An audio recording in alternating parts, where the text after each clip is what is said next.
Thank you very much. And if you could just set a timer for like 12 minutes so that each person knows going to win. So welcome everybody who's over there in Facebook land. Hope you can hear me okay. I'll actually will hold this just to make sure you can hear over the noise. We're going to turn off this little doodad over here, which makes some noise. There we go. Good. So this is actually our class we try to do every year actually on auto accidents and what to make sure you can do to hopefully prevent them, but also be ready should in case you have one, because the wrong time to find out that you actually something was not prepared for is after it's happened. That's not a good thing. If you're going to care for your body well, your car well, your any future affairs well, you have to make sure that you actually have things planned out in advance. And so the people I have here tonight on the panel, I think will help you do that.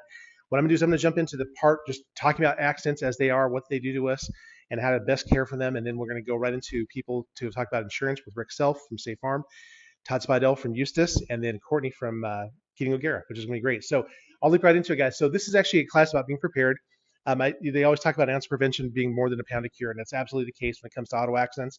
I strategically planned this class for this time simply because we're starting to drive more. The weather's better. We're having longer days. People are going on vacations, and so with more traffic and more cars on the road, the chance of having an accident is relatively high.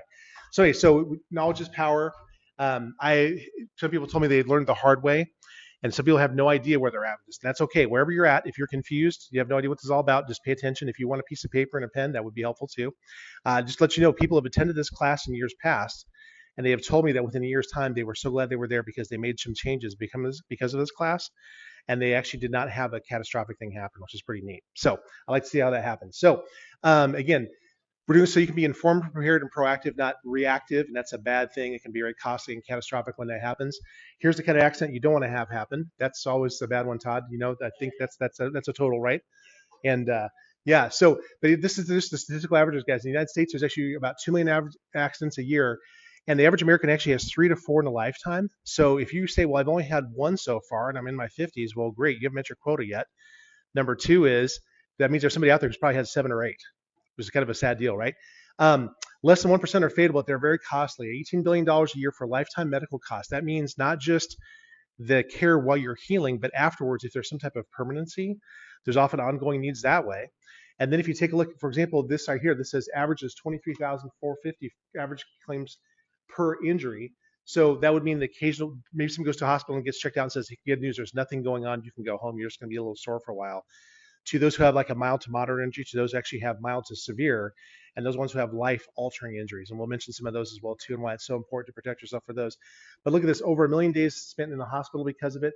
And this is what it really caught my eye, $33 billion a year in lifetime work cost, meaning what if somebody cannot go back to their original job they had because of this injury? That's a life changer, right? I mean, imagine, Jackie, if you suddenly couldn't do your work, right? Going back to school, getting retrained, that's a very expensive thing. So, and somewhere between a fourth and about a half of them actually have some type of chronicity. Now, chronicity might be something that's very obvious. You can see somebody's gait is being affected, or some type of scar or some type of brace they have to wear, but it can actually be also soft tissue internally, which is actually not visible unless you do certain studies. But sometimes those are the most debilitating. Ask anybody who's ever had, like a blown disc or something like that. That is a not fun condition to have going on. And sometimes just small things like having your grandkid come up and tugging on you can reset that process off all over again. Okay. So it's physics, as they say, just physics. Inertia, this guy's losing.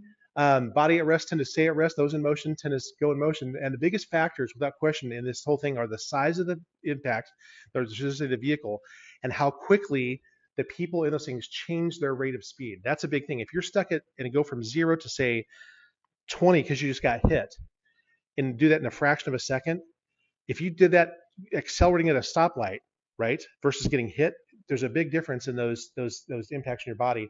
Like shaken baby syndrome. Actually, shaken babies, there's no external visible injuries, but are those kids hurt? Absolutely. Their brains are different, their spinal cords are different, all that soft tissue has been injured, but there's no visible injuries. Okay. When you're hit from behind, there's the bullet vehicle. It strikes the target vehicle that the person we're concerned about both of them, but the person who's sitting there unsuspecting in traffic who gets hit from behind is a bad one. That's the classic one. There's T-bones, there's ones that get from the front. The target vehicle moves the seats inside along with the passenger's lower body and torso, but their head, if it's not contacting the headrest, if there's actually a large gap, they go backwards. And that's anything over an inch there. And it actually whips back and forth, which creates the classic whiplash injury, but it's even more complicated than that. What actually happens is your neck assumes an S shape. So between the starting and ending point of that person's spine, that happens in the first tenth of a second of an injury. Hey, welcome, Cars. Good to have you. So, but anyway, that happens. That's well before your muscles can actually react and protect you. And so here's the 4 predictors of chronicity in an injury. These are things that will actually elevate your chance of actually having worse outcomes from an injury. One is being a female. What do you think the difference is there? Why would females be more likely to get hurt? Typically, who has larger muscle mass? Men do, right? So women have less to protect them. Number 2 is your awareness. What does that play a role? What if you hear somebody's coming up behind you screeching their brakes? What do you have a chance to do? Brace yourself. Now, I've actually heard people tell me, say, I've heard it's safer to just let yourself go because I hear that drunk drivers survive things all the time. Whatever that thing is, that's a myth, okay? If I was going to tackle somebody here and you're going to go down to the ground, you're just going to relax your body. I guarantee you not. You're going to stiffen up so that it is less injurious. So being aware is actually helpful. Number 3 is position of your head. What if I'm struck from behind and it's nice linear and I'm hit and I can go straight forward like this? So I'll do this right now. Tip your head forward and tip your head backwards. Okay? Should it go backwards first, like the injury? But there it is. Do you feel actually how it's symmetrical? Now turn your head to the right. Like say you're talking to somebody over here who just suddenly spilled their shake on the floorboards of the car. Okay? You're talking like this. Now tip your head back. Does that feel symmetrical? No, it feels really weird and bad. So that's the thing. So if people are looking in their rearview mirror when they're hit, they turn and say, "Oh my gosh, somebody's coming." Or if they're hit at an angle coming from the front or directly from the side, those are always more injuries. And the last one is the angle of the strike, which has to do with the position of the head as well too. Okay. So whiplash, why is it so damaging? Well, the forces involved. Believe it or not, when you're hit in a 10-mile-an-hour collision, it actually can be up to 17 G's of force. Now, an astronaut being shot into space goes through about 3 or 4 G forces. That's enough that as the saying goes, who's ever in that car? I'm going to pick on Todd here, where at a stoplight, somebody actually had a little bit of a heavy foot and they said, try and touch that pen on the dash. And you can't grab it because you're stuck against the seat. That's 3 to 4 G's of force. Well, this is somewhere between 3 to 4 times that. It's really bad. And of course, with lack of awareness, where you cannot stiffen and protect yourself, your joints, your capsules, your discs, these things all have low blood supply. So when they're injured, they're way more likely to actually have chronic injuries to them because they're not like other tissues. Muscles, which are very red from all the circulation they have, these tissues do not have that, and so they heal more slowly and they don't tend to heal as well. The result is this is actually a microscope view, scanning microscope of actually this is normal collagen fibers. Anybody here ever take collagen for their body to help them stay strong? Collagen makes up pretty much every connective tissue in your body. What you're talking about, your joints, your muscles, your organs. This below is a person actually had an injury and had a scar. Do you notice all the space that's left in there? How much weaker that tissue would be just based on a rope. That would be a rope that doesn't have the same strength. Well, that's your connective tissue. And notice how above they're all linear. Can you see that? How they're all basically in a line? What do you notice about the scar tissue down below? Do you see some things that are going across? Those serve no help. They just kind of grew in there randomly. So what we know about scar tissue is that it's weaker, stiffer, and it's more pain sensitive than original tissue. And what I used to do, I forgot to do it tonight, is I would take a piece of paper and tear it and actually tape it so you could see what that looks like. That's pretty close to original paper, right? You can still use that. But if you try to glue it or staple it, what happens? It gets crinkled. It's way less strong and it'll tend to tear at the same site. So these people tend to have these recurring injuries. They'll say, Doc, I don't know what it is. I used to pick up this child all the time, 25 pounds, no problem. But ever since that accident, now it seems to aggravate it every time. That's because they have lots of scar tissue in their body. And there are ways to actually document that on our exams that we do and different tests that we do as well too. So how to heal poorly? Here's for sure a way to have a bad outcome. Don't move, just sit around a lot, take a lot of medication, forget your nutrition, and do not correct the structure of the body. That's a great way to heal with chronic injuries. Okay, so this person put on a collar and is never moving. They're masking their symptoms. They're eating, say, high pro-inflammatory foods, and they didn't get the structure taken care of. Those will absolutely increase the likelihood of chronicity. So thankfully, in chiropractic, we don't do that. We actually do the right things. This is pretty amazing. This is actually a comparison of engagement in a behavior in your lifetime and what's likely to actually cause death. So look at this. Your chances of dying of a car crash in your lifetime are actually 1 in 103. Now, who's heard about the opioid epidemic? Okay, the biggest one being fentanyl right now, which is being put in a lot of illegal substances. But it's actually being used as a prescription when they say everything else has failed. No, ibuprofen isn't working for this person. Acetaminophen's not working for them. Aspirin's not working. They give them an opioid. Well, if you take opioids, you have a 1 in 96 chance of lifetime death from those drugs, which makes it more dangerous than driving. Isn't that crazy? That really gets my attention. So we don't want to go down that path. We can avoid it for sure. How to heal well. What they've shown is that when people actually have chiropractic care, even in the chronic injuries, 90% actually had improved range of motion and pain. And this one thing here, the Journal of Orthopedic Medicine said that the only proven effective treatment in chronic whiplash cases is actually chiropractic. So once again, we promote mobility. That special person right there is right there in that picture. That's my daughter. There's a guy doing some exercises. He's getting adjusted. There's good traction and good nutrition for sure. One thing we know is that one thing chiropractic does is it helps gate the pain mechanism. So who's ever heard stub your toe in the middle of a dark room? Real fun, right? Hope you didn't, say what you actually thought before, okay? But when you do it, the first inclination is to grab your toe because it feels better to touch it, right? Touch inhibits pain. Well, guess what? When you actually have what we call subluxation from injury or spinal misalignment, the pain nerves start to talk really loudly and those touch nerves turn way down. So you can only hear the pain nerves. When we adjust people, we restore motion, the pain nerves start to turn down and the touch nerves turn up. And so people have actually told me, before getting off the adjusting table, doc, I feel so much better. I feel so much more clear-headed just after getting adjusted because nerves carry messages at actually 300 feet a second. That's how fast your body can change. So chiropractic is actually known to do that sort of thing, okay? And it wins later too. When they look at people long-term having osteoarthritis, people like chiropractic care do better. What we find out is actually that poor quality scar tissue promotes this loss of disc height and bone spurs and things that we don't have in our spines. And the early onset of osteoarthritis, you can actually sometimes tell people who've had multiple injuries in their spines because for their age group, they'll look like they're 1.5 or 2 times as old on x-ray as they are chronologically. Like a 40-year-old looks like they're 80 because their spine is just so beat up with so many damages like that going on there too. So the real thing we find, guys, is that you take care of yourself now, and you'll actually benefit later too. The people that we have cared for, we've been under chiropractic wellness care of some version, typically once a month, maybe every 2 weeks, once every 3 weeks, whatever it may be. Their spines are so much more resilient. When they're struck, they do better. Care for your spine now so that you get better outcomes later. The thing about personal injury insurance that Rick Self will talk about, it's only responsible to get you back to your pre-accident status. So my question is always, what if your pre-accident status really stunk? What if you actually had a terrible spine beforehand, right? So I can't get you back to anything near perfect, of course, probably, if there's been lots of erosion, but I can get you back to hopefully your pre-accident status. But if there's more work to be done, guys, that's actually on you. So think about like car insurance. You would not go to your auto insurance and say, my car needs to have an oil change. That's considered to be maintenance of your car that you're supposed to do as you own one. What about tire rotation, new tires, changing the coolant fluid? That's not something that auto insurance covers. That's on you. Take care of your body and your spine before you actually strike. Great, I'm almost done here. Okay, so this is the last thing. All right, auto injuries are definitely unique, complex, and potentially chronic. Make sure that you buy good coverage, guys.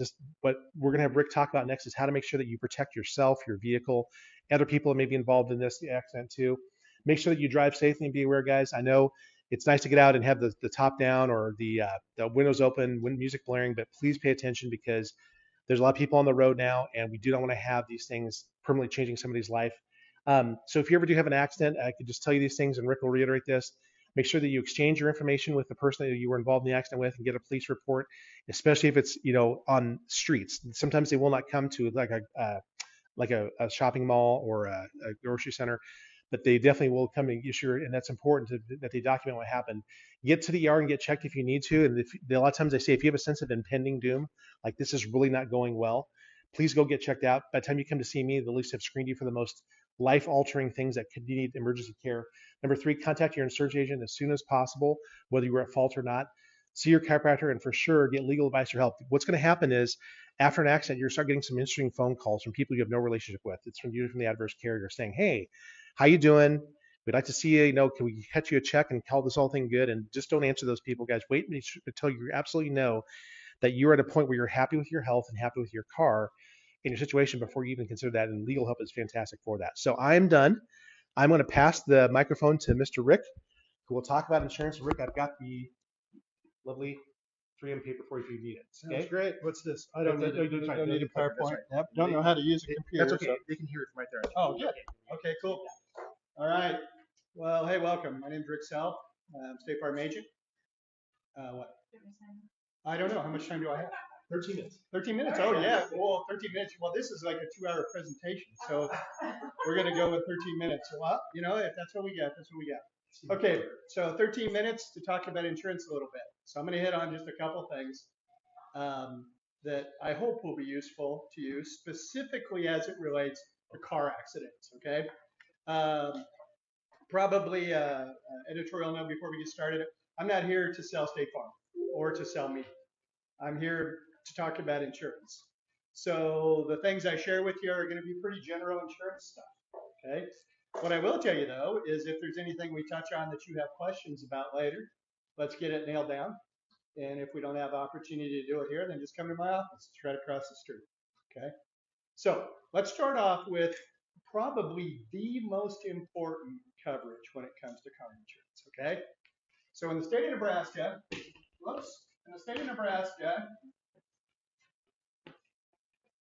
this is what's called the financial responsibility limit. Okay? The state of Nebraska requires drivers who license their vehicle to carry this much liability insurance. Okay? So this first two numbers are bodily injury. This last one is property damage. So what does that mean? Liability is the coverage that applies if you're negligent. It's a third-party coverage, meaning it pays on your behalf a third party if you're negligent in injuring them or damaging their stuff, right? So the state says you have to carry a minimum of $25,000 per person for injuries that you may do to a third party. You have to carry a minimum of $50,000 per accident, so all parties involved in the accident, right? And $25,000 for damage to stuff that you hit, like their vehicle or anything their vehicle may hit after you hit it. So is that enough, generally speaking? No? Okay. So I would contend that a much more reasonable or responsible limit for your protection would be this one. $250,000 per person, $500,000 per accident, $100,000 for damage to property. What is your risk if you hit someone else and they're injured? What is the risk to you personally? Well, if your liability insurance is not sufficient to cover all of their loss or injuries, right, and all of the property, then where does that additional judgment or settlement or cause of action, where does that land when the insurance is done? On you, correct? Yeah.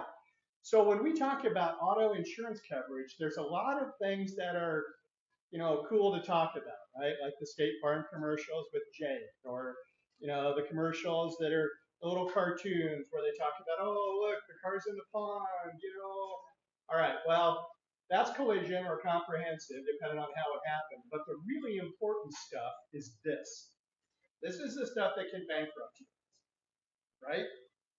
Something bad happens, you didn't mean for it to happen, you slid on ice, you went through a stop sign, you T-boned a family of 4. 2 of the people in the car were young people. So the injuries that they sustained prevented them from attending school perhaps for a while, or maybe a long time. Maybe it prevented them from going on and seeking a career. Maybe mom and dad were not able to go to work. Maybe they lost some sight. Maybe they lost their ability to move around. As you can tell, that could cost a lot, right? Yeah, it could cost a lot. So you want your insurance to protect your assets, first and foremost. You're going to use your insurance efficiently. You want to have enough liability to protect your assets. The next thing you want to have is MedPay. So MedPay is a first-party coverage, meaning it pays you or passengers in your car if you're injured in a car accident, or as a pedestrian or on a bike, okay? 3 things about MedPay. The first one, it's no fault. In other words, it doesn't matter if the accident is your fault or the other party's fault for you to collect. Secondly, there's no deductible. And third, it pays primary to any health insurance that you have. Whether it's a group health, individual health, Medicare, Medicaid, it doesn't matter. It pays primary, okay? Generally speaking, the max limit that you can buy with most insurance companies is $25,000. A lot of people seem to be good with $1,000, $5,000. I see that a lot. $10,000. $25,000 is the max. Take it. Why? Because if you're involved in one of these liability lawsuits, Dr. Lynn mentioned earlier, you're going to get a whole slew of calls, right, after you have an accident. hey, we'd like you to consider taking our settlement of $10,000 for that broken leg you got. I know you missed a little bit of work. We're going to make that all good for you. If you settle, you release the company, correct? You're accepting their payment and you're telling them that they do not owe you any more money. But let's say you are coming and seeking Dr. Lynn's treatment or any other form of PT or rehab. You're not back to work yet, maybe, and you're not exactly sure when that's going to be. Does the other party's insurance pay you if you have not settled your claim? No, they don't pay you. They're going to wait until you settle. So how do you start paying those medical bills that are coming due? You're getting bills in the mail, right? Because you're seeking treatment. Your med pay. That's why you want to get as much as you can. Okay? Third coverage I'll talk to you just real quickly about is collision. Collision coverage is the coverage that pays for damage that's done to your car. Property damage pays the other party, right, if you're negligent. Collision pays for the damage to your car if you're negligent, or if your car's involved in a hit and run, or if you're involved in a single car accident. Say you slide on ice, hit a pole, no one else is involved, collision. That's the coverage that fixes the damage to your car, okay? You hit someone else, your liability is going to apply to their injuries, it's going to apply to their vehicle. Your collision coverage is going to pay for your car. Fourth coverage that commonly comes up in car accident, rental. Okay? Not to be confused with coverage for a rental. Rental coverage pays for a rental. Okay? So if you have a car policy and you rent a car, generally speaking, with most companies, the coverage that you have on your car extends to the car you rent. Okay? If your car is involved in an accident and it goes to the shop, your policy under collision does not pay for a rental car, for you to rent a car to drive. You have to have rental coverage. Okay? Confusing for a lot of people. Now, let's stop there because I'm sure I'm way over 13 minutes already, so let's kind of close this thing out with a couple things. What are some pointers for owning insurance? First one, I would always recommend having an agent. Doesn't need to be me. It can be any agent out there. Find one you like. Find one that is reputable. Find one that when you talk to them, you trust the things they tell you. Okay? Second one, never forget what Warren Buffett said. Price is only an issue in the absence of value. Insurance is advertised about price because that's the way insurance companies compete. Price really isn't the important thing. Having the right coverage when you need it is the important thing. Okay? Third, you want to have enough liability to take care of your assets and make sure that no one can get after any of the stuff you own. So one thing you should consider is called a PLUP. Personal Liability Umbrella Policy. They start at $1 million. They provide an umbrella, just like the word says, an umbrella of excess liability over all your cars, your home, okay, or your renters. So now you have $250,000 per person, $500,000 per accident, $100,000 for damage to property, plus $1 million if this gets maxed out. I mentioned a rental car. If you rent a car with a lot of insurance companies and you wreck it, your car insurance coverage applies, like I said, right? But what does it not cover? It does not cover administrative fees, like if they take that car out of production for a while to paint it. So they're going to charge you what it would cost to rent that car while it's being fixed. Insurance policies, car insurance policies don't cover that. Many umbrella policies do. Okay? So I know I'm out of time. Any quick questions? These guys said they wanted to be home before the news came on, so I'm gonna go ahead and finish it up. Okay. So, guys, I'm gonna switch over the talk real quick. Some real life scenarios that we've seen. One, when I was practicing, this is 20 years ago, when I was in Florida, we had somebody who actually had a single car accident. They wrecked on a road. Sorry. Yeah, I'm sorry. And it was so single car accident, rolled into the ditch. The helicopter came to the hospital. She checked out of the hospital the next day with a $8,000 bill. Okay, that's 20 years ago. I guarantee that flight would be about 12 to 16 now. Having no med pay means you wrecked, it comes out of your deductible, your copay, your co-insurance, all that fun stuff. Not fun. Number two, Todd, how long does it take? Would you say how long does it take for a car on the average to get fixed? Depending on the amount of damage, it's not like yes.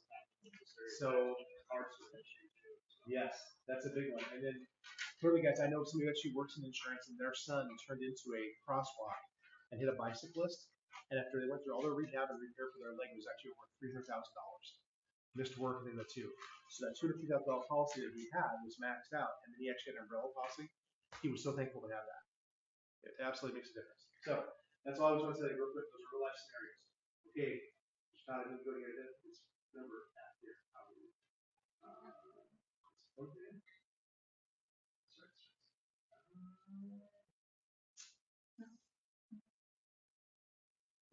I'll just sing and dance. Yeah. I will say while you're looking,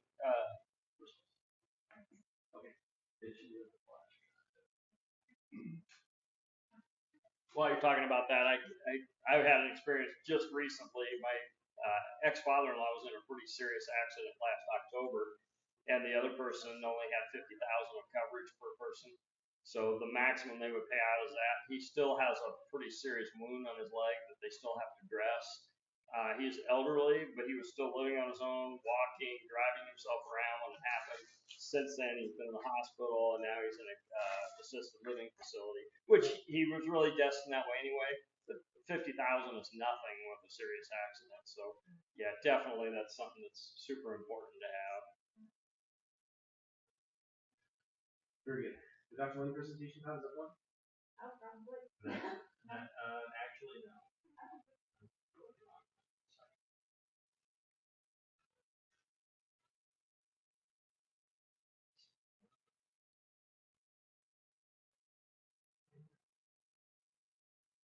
Vehicle and safety features. There it is. Sorry about that. I didn't realize the one from last year was still on there. Yeah.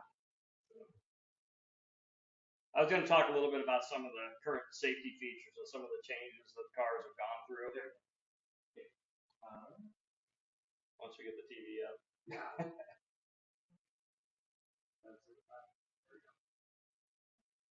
I'm Todd Spidell, by the way. Last year when I did this, it was of Spidell Body Works. This year, I work for Eustace Body Shop. I sold the business in January to great people. Eustace Body Shop, which has a shop in Lincoln as well as shops in central Nebraska. So you'll notice, some people may notice the name change. Again, like Rick said, this isn't just about me or Eustace Body Shop, though. This is just some important information about how cars are being built now and some of the changes they've gone through. Which clicker? The forward? There we go. Looks a different format on yours. Four-ways cars have changed in the last decade. Navigation systems were once a luxury. Now your vehicle is synced with your phone. Some of you probably use Auto or Android Auto or Apple. I forgot what the Apple was called. Cars are safer. Most are equipped today with over 10 airbags around the vehicle. 10 years ago, we had a driver and passenger side airbag. So they're really made strides in the airbags. They can be all over from your knee bolsters to the sides to the side curtains. Fuel economy, price of gas a decade ago was $1.78. Now the average, luckily not here, but the average nationwide is $4. More fuel efficient vehicles hit the market, such as hybrids, EVs, smaller engines. We're seeing a lot more EVs, and there's been all the buzz about EVs around the country.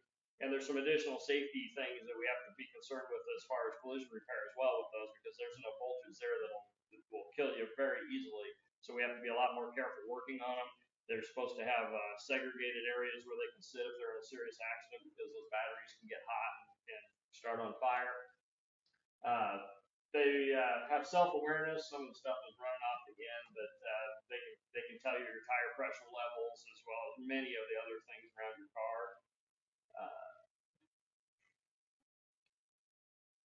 In the 2000s, even more advanced safety features using motion sensors and cameras emerged, including the blind spot information system, lane departure warning systems, autonomous emergency braking systems to help prevent collisions, and some facts on that. In 2015, the first self-driving cars created by Google were tested in the San Francisco Bay Area.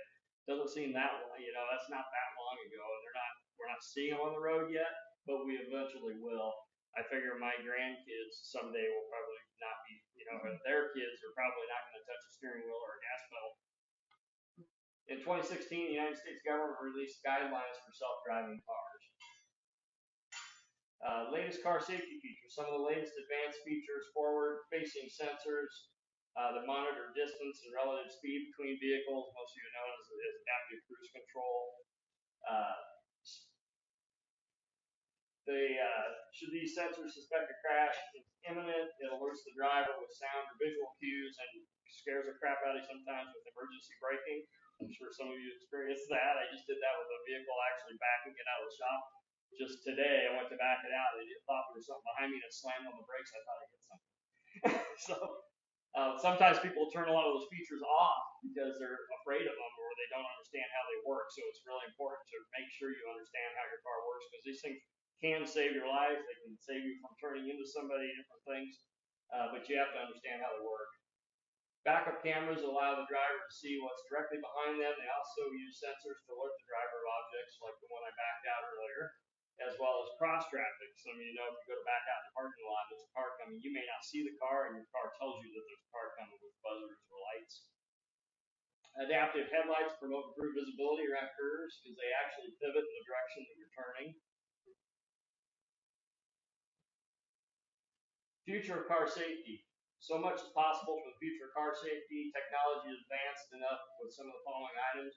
They're talking about mood sensors, cameras that are able to read your facial signals and detect when the driver's mood are on the way, like sad, happy, angry, tired. Your car will know whether to turn up the heat or stop for a break because you're getting too tired. I know some of them now, you'll have a thing that comes up and tells you to take a coffee break or something in your car. Driverless cars that can transport you from point A to point B with no driver, may not be too far in the future. How many of you guys would be comfortable with getting in a car and letting it drive you around? Right now? That's going to be a generational thing, I think. Eventually it's going to get there, but it's going to be a different generation that's comfortable with that. I wouldn't feel comfortable doing that.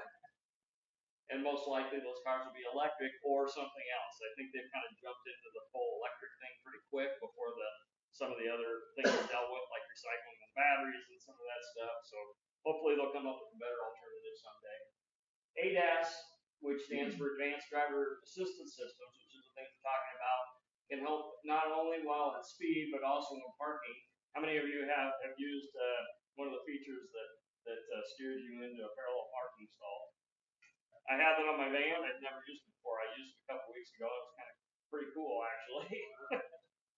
But it's another one of those, do I trust it? I'm backing it in. I'm looking, oh my gosh, I'm going to hit that car, but I didn't.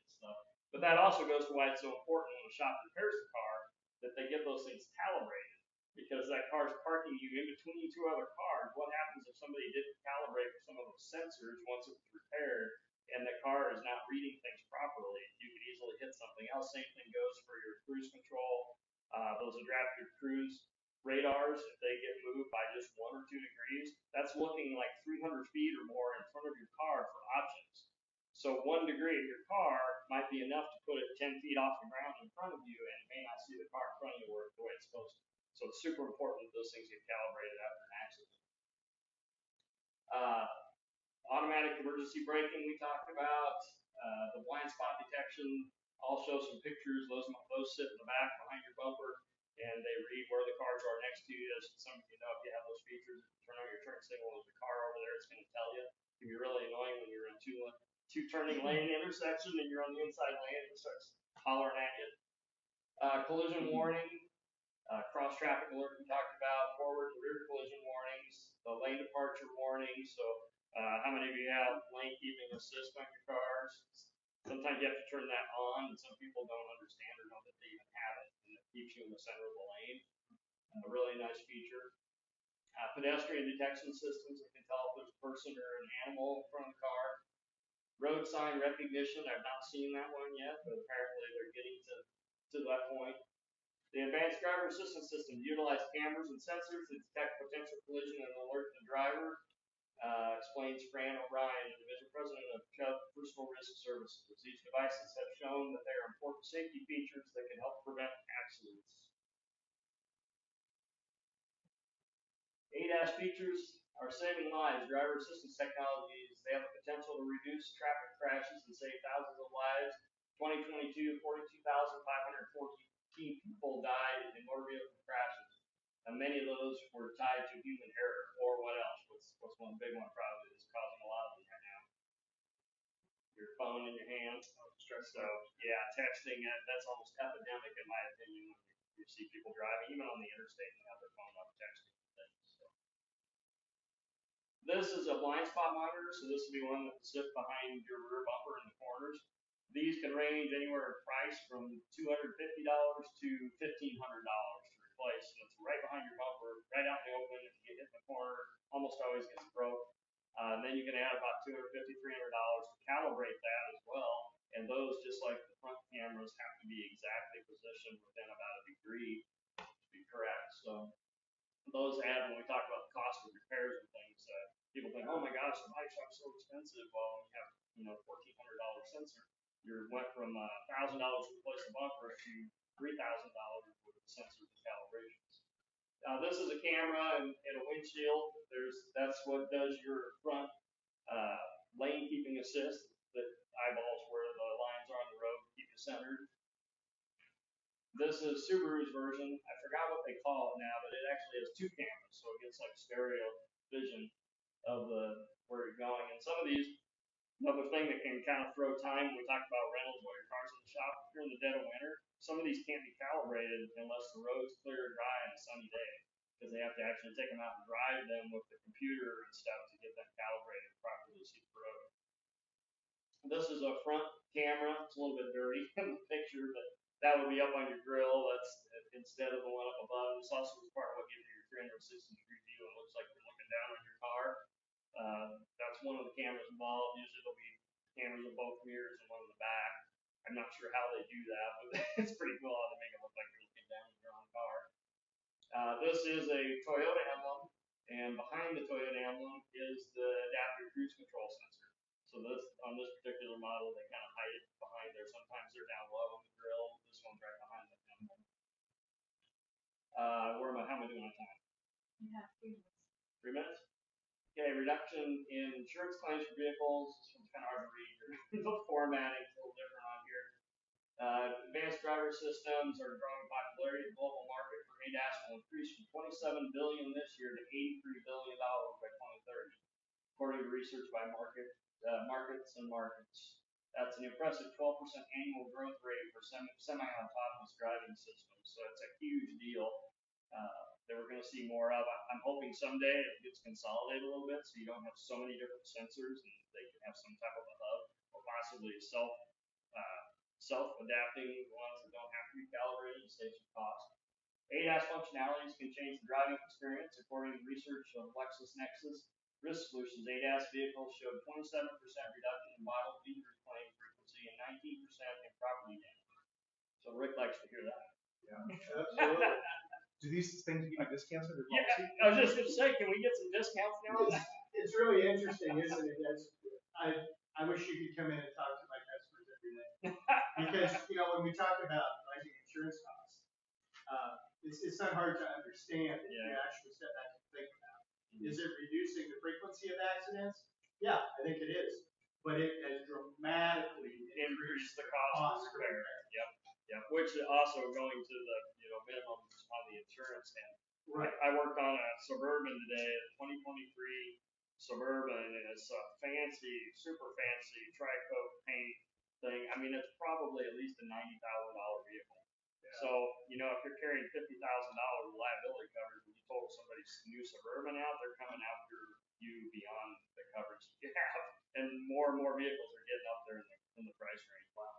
it's hard to believe you could be sued over just damaging someone's vehicle. Yeah. It used to be, that only happened with severe injury if you had ever. Yeah. But now, you could be out of pocket just to fix a car.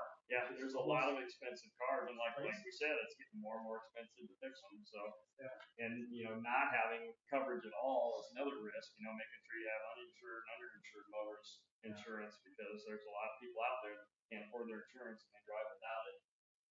Frontal crash is 12% less likely to be fatal if you're driving a car with a good score in the IIHS small overlap crash test.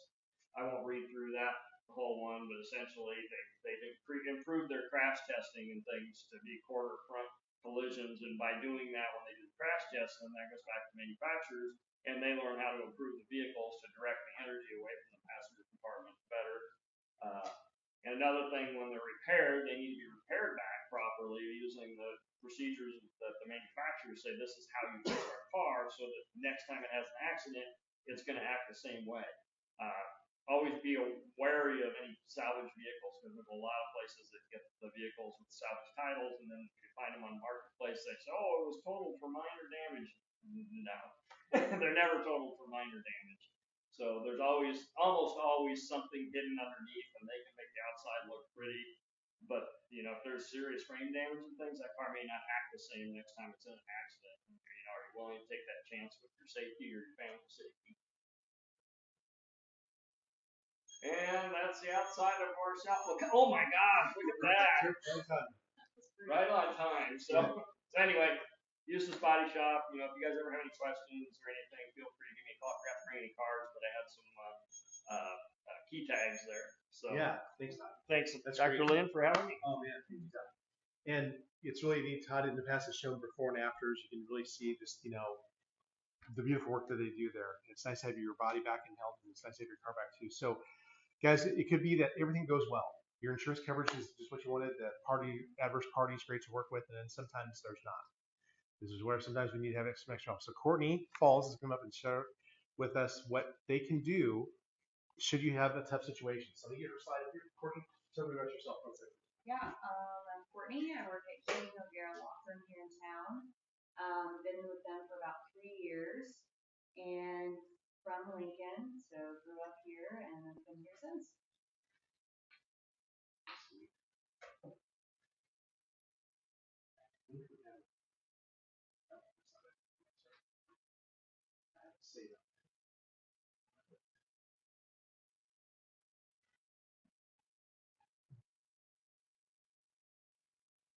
Where's the office at?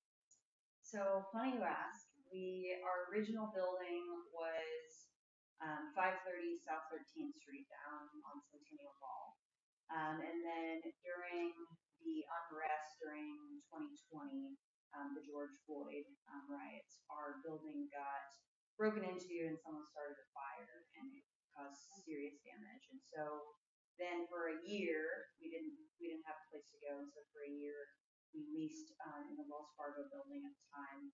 And then we had already been kind of in the groove to start up a new location, which is now in the Telegraph District. So if you're ever driving on O Street, our name is on the side of the building that you see. It's a beautiful office. Yeah. You're good to go, Courtney. There you are. Okay. So I'll be talking from the perspective of when people get in an accident and it's serious enough that they come to us. We usually don't have people come to us unless it's pretty serious. So I'll be talking from that perspective. I'm just going to click through and get all this up here. So one of the most important things when you get in an accident, and it might sound silly, but people forget when they're right after an accident and they're startled and things are moving quickly, they often forget to do this. And if you come to us and we're going to help you, the first thing we're going to ask you is, do you have pictures and do you have videos? So I know it might be difficult to think about this in the moment, but when you get in an accident, one of the most important things to do is to take photos and videos of the damage, the scene, the other person's car, anything you can that would be helpful to the lawyer that's probably going to be helping you.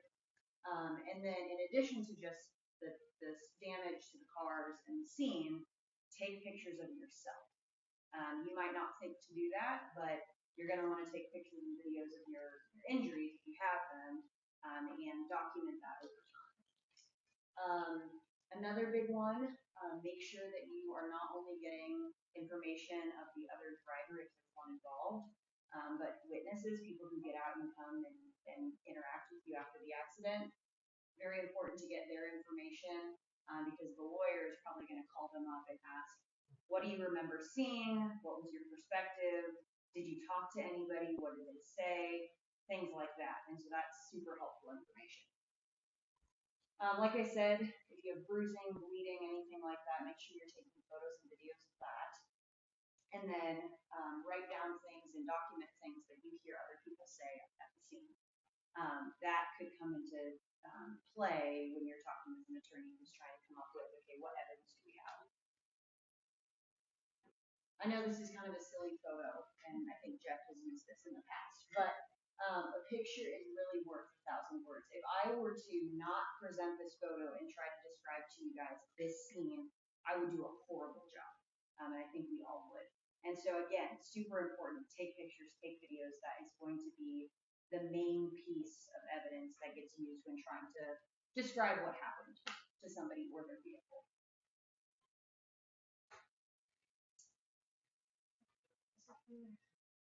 Similar to photos and videos, even on your phone in the Notes app, journaling what happened. Document over time, not just right after the accident, but over time, what is happening to you. So if you have an injury, document your pain over time. Where does it hurt? Describe it well. And then share these notes not only with your doctor, but if you're a lawyer, if you have one involved, to hand that information over to them.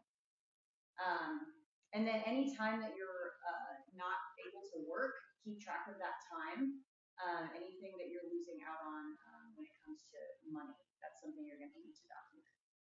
And again, even after the accident, it's not just right after. When you get home and days go by, if your car's sitting out front, if it got towed or wherever it's at, keep taking, maybe not a ton, but different increments of time, take pictures and videos of the vehicle. And what it looks like in different, daylight, let's say the accident's at night, when you, the next day, go take more pictures and videos of your vehicle in daylight. So this is a big one. Do talk to your own insurer. A lot of times people get nervous about this, and at the very end, I'll tell my own personal story of an accident. And people often think, oh my gosh, I can't talk to them. My rates are going to go up. I'm so nervous about that. So a couple things here. You do have a duty to cooperate with your own insurance carrier.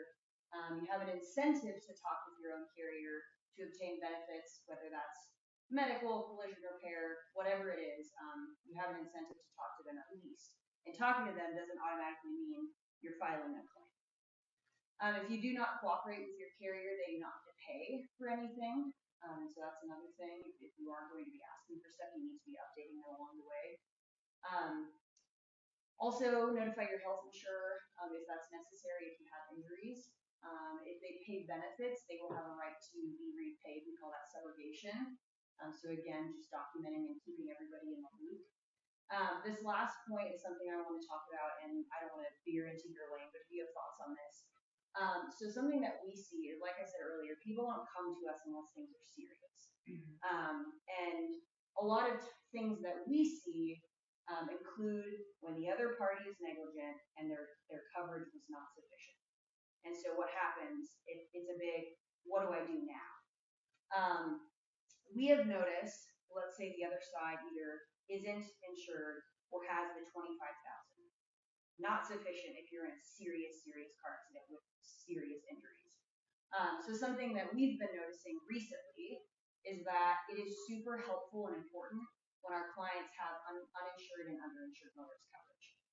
I don't know if you want to pop in on that at all, but we have noticed that that is something that has been super helpful and beneficial to our clients when they're coming in with really serious injuries and they say, what do I do? They either weren't insured or their limits are nowhere near what I need. Absolutely, and I mentioned earlier that one of my points was it's good to have an agent.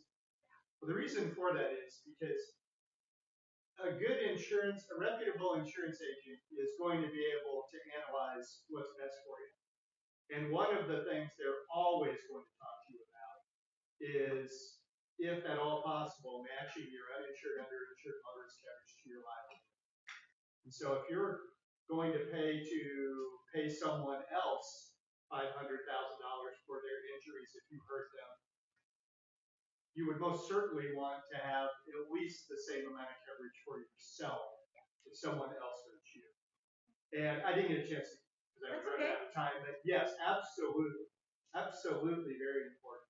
And to keep in mind, uninsured means that if you're injured by a party who hits you and does not carry liability insurance, by the way, in Nebraska, that's about 12%. So 1 in 8 cars that pass you tonight on the way home likely does not have liability insurance. And then underinsured is the exact point that Courtney's made. I have the minimum liability limit. I injure someone, $400,000 worth of medical coverage. I have 50. Your underinsured motorist then kicks in up to your limit after theirs is done. Very important. This next slide, I promise, is not a slight at Rick or any other carriers, but it's probably best to not pick up your phone and call up the other side's insurer, or especially if they're calling you and you're not keeping yours in the loop and you think, oh gosh, I better answer this, I better tell them information so that they pay me because the other side was negligent. They don't have necessarily your best interest at heart, and their duty isn't to make sure that you're getting what you need to fix your car and to fix your injuries. Their job is to make sure that they're working and cooperating with their client, the party who hurt you or damaged your car. So another point, somebody mentioned this earlier, if you've been in an accident and it seems pretty serious, whether it's the amount of money involved, your injury, or your car, definitely call up a lawyer to talk through what happened and just get their opinion, whether they need to be involved. Sometimes it's obvious they need to be involved, but call up a personal injury lawyer and just talk through that with them. Examine through the facts, talk about next steps, what are my options, what's going to happen, what can I do. And when you're shopping for a lawyer, just as I state up here, meet with several, talk with them. Do you mesh with them? Do you vibe with them? Do you feel like you trust them? Do you believe the information they're sharing with you? Talk to a few and end up selecting the one that you feel most comfortable with. And then I also put up here, we have quite a few attorneys in our office that we're a fairly small firm, but we have quite a few that do personal injury law, and I would 100% call them if I ever needed a personal injury lawyer. And so I put a couple of their names up here. And then if I'm not out of time, I just have a really quick personal story. I don't know how much time I have left. About 3.5 minutes. Okay.